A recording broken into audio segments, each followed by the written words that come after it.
Hello and welcome inside of historic Keyworth Stadium for a match which could be historic. My name's Jarrett Mackey alongside Sean Grogan. Sean, it's as simple as this. Detroit City FC, AFC Ann Arbor, playoff spot on the line at Keyworth. It really feels like it's 2017 again. Yeah, we got number 1 versus number 2 in the table tonight. Detroit City sitting on 16 points. AFC Ann Arbor on 14 points with only 3 games left to play, including this one tonight. Yeah, so, whoever the hero is going to be for this women's team as we are off and underway from Keyworth Stadium.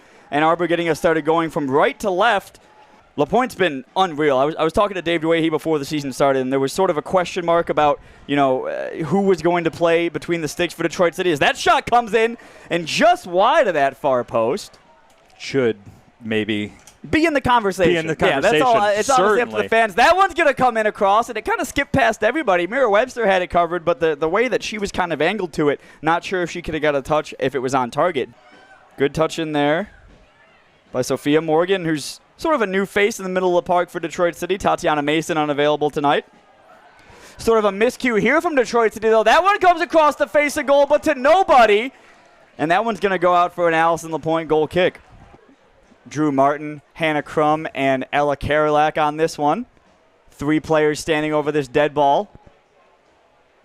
Karolak right-footed. That one was always rising and up out of play, but you saw what the deal was there, right? They were just going to lay it off and let someone go for it. FC Ann Arbor kind of gave them control of the division. Did Ann Arbor. A great dribble inside here by Ella Karolak. Karolak played across the goal. Falls to Kane. Kane against once again. That one's going to require a save and out for a Detroit City FC corner on the touchline. Back outside to Webster. Webster tried to play a ball across, and now all of a sudden it's 3v2 for AFC Ann Arbor here. Can they capitalize? Detroit City FC stretched just a little bit. Ella Offer has some one-on-one defending to do here. This one's going to come across on the counterattack, AFC Ann Arbor. A great job by Allison LaPointe to recognize the situation, come off her line, and put off the AFC Ann Arbor forward. Having to go and get 3 points there and get the job done.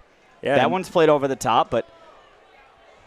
And depending on how all the math works from the games tonight and against Toledo, you never know. Kalamazoo may still be in the hunt. Certainly. It would take a lot to go their way, but it is mathematically possible. Hannah Crum throws a left foot at it. Martin edge of the area. Karolak left-footed. Murphy, 1-0 Detroit City FC yet again from a corner kick, and this time it's Acadia Murphy that gives Detroit City the lead. Well, she's been so dangerous on these set-piece opportunities all year. We've seen very close. She's gone to scoring, and well-deserved goal for Acadia Murphy is able to fire it home. And Detroit City FC on these corner kicks, they're just so persistent. If the first bounce doesn't work out, they don't drop heads. They stay locked in. They stay focused. And that's a couple times now this season already. It's paid huge dividends. Kayla Allison, of course, on the bench. It's just fascinating that you can bring a player with Kayla Allison's quality off of the bench. And AFC Ann Arbor looking for an offside there. That shot's going to come in and into the back of the net. They find the equalizer. A lot of folks in the venue calling for the offside, but regardless, it's going to be number 18. We spoke about her a little bit. It was Mariana Barreto that finds the equalizer for the visitors. Great job by Karolak to get up and get that one. Ella Kane was applying some pressure there. Takes a weird skip off the turf into the head of Sulis, who gets it over to Murphy, who calmly settles things down. Inside to Morgan. Morgan sort of dispossessed there, and Detroit City FC has something to do with it. That one's going to come in, and what a shot that is, and what a goal to take the lead. Once again, I believe that's Mariana Barreto, and just like that, it's 2-0 to AFC Ann Arbor. Well, talk about a game that has just turned on its head by Mariana Barreto, and she's done a great job through this first half coming from those wide areas and getting into the center, but that one she didn't even get into the center. She just took it first time. Far side to Offer.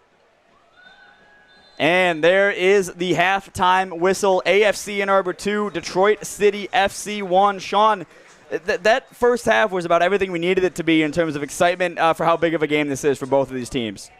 Yeah, the match was really just flipped on its head by Mariana Barreto there, as soon as we were discussing how Detroit City was in the driver's seat, suddenly it's AFC Ann Arbor in the driver's seat. And they will be the more happy team going into the break. No I knew doubt you were going about to that. ask it. No doubt about that. Detroit City FC trailing by a goal here after 45 minutes of play. A huge second half coming out from historic Keyworth Stadium. Don't go anywhere. We're right back in about 15 minutes to see how this heavyweight battle concludes here in the Great Lakes Division. Detroit City FC, a win for them would put them in the driver's seat for securing a playoff berth in a division title in 2025. But as things stand, they sit 1 point behind AFC Ann Arbor, who with this lead, and if they can hold on with this win, would go back to the top of the division by 1 point with both teams having 2 matches to play. Sean, it's a huge second half ahead here at Keyworth. Yeah, no doubt about it. I think you'd have to say this is the biggest 45 minutes of the season for Detroit City FC as they look to get themselves back into this game, and they're going to need at least 1 goal to do it. Offer a few touches coming in over to Murphy. We'll definitely see Murphy step up and be more involved in the midfield / attack as things go on and the situation gets more dire. If Detroit City FC allows it to get there.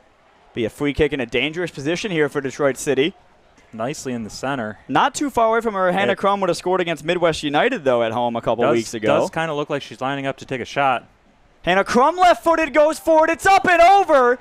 And there might have been a fingertip on that one. There wasn't, but I can't imagine it was far off. No, it was only a couple inches above the crossbar. Out wide to Webster. Webster looking to play things forward. Finds Cameron Evans making a run. Evans right-footed ball across, and it would have been a great ball. A few seconds later, you feel like it was dangerous. It was into a dangerous area for the goalkeeper. Really, no one was home to get on the end of it. It was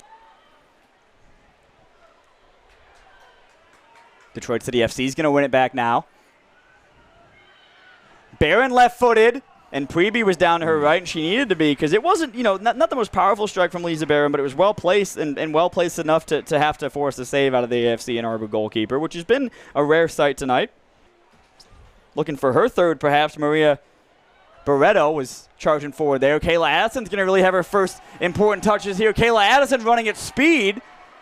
Going to get to it and play it across. It'll go out for a corner for Detroit City. So maybe too soon now, but you guarantee it. If Detroit City, if you get the corner in the 88th minute or further, I guarantee you Allison LaPointe's going to come up for it. Corner coming in on the far side. Addison's up for it. It nearly went all the way in at that far post. Acadia Murphy sort of hesitated onto it. That was maybe half a foot away from being an Olympico. Ann Arbor looking for a third. Beretta looking for her third. She makes a run into the area off a clever 1-2. It's a unfortunate bounce here for Detroit City. What a save by LaPointe, and again going to ground to make the save. That could have been the game right there. Step very far forward into the AFC Ann Arbor half.